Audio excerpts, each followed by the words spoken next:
Just announced. Princess Leonor and Prince Christian wedding date confirmed. The palace halls are quiet. The weight of centuries hangs in the air. Spain's royal legacy stands tall, as it always has. But today, the silence breaks with a revelation no one saw coming. The wedding date of Princess Leonor and Prince Christian is officially confirmed.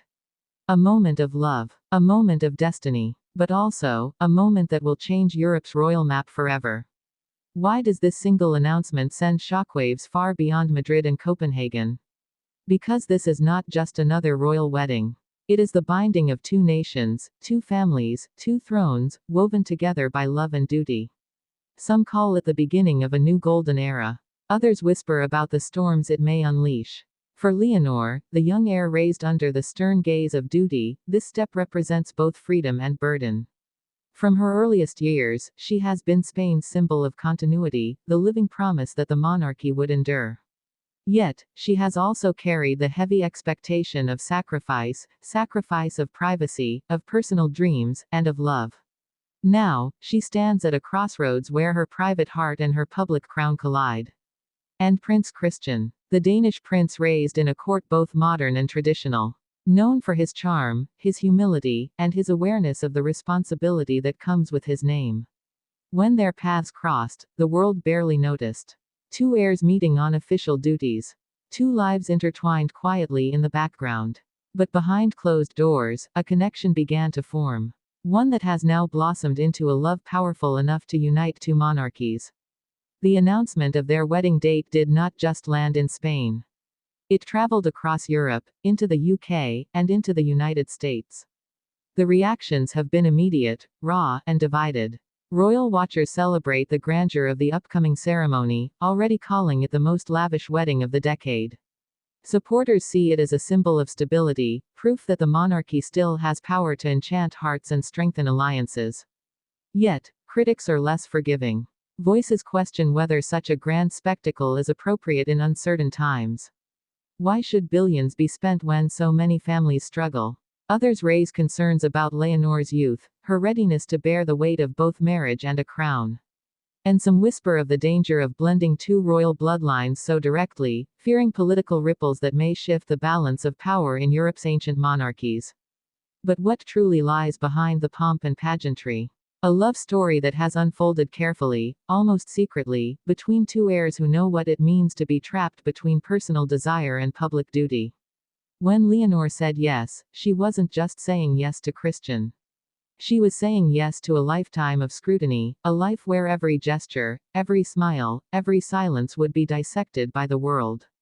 And Christian, in accepting her hand, steps into the fire of Spanish royal tradition, a world fiercer and more complex than many realize. As the wedding date approaches, the palace machinery shifts into motion. Guest lists are whispered about, with speculation that leaders, monarchs, and dignitaries from across the globe will attend. The security will be unmatched. The ceremony will be broadcast worldwide, destined to be compared to the grand unions of Charles and Diana, William and Kate, even Victoria of Sweden and Daniel.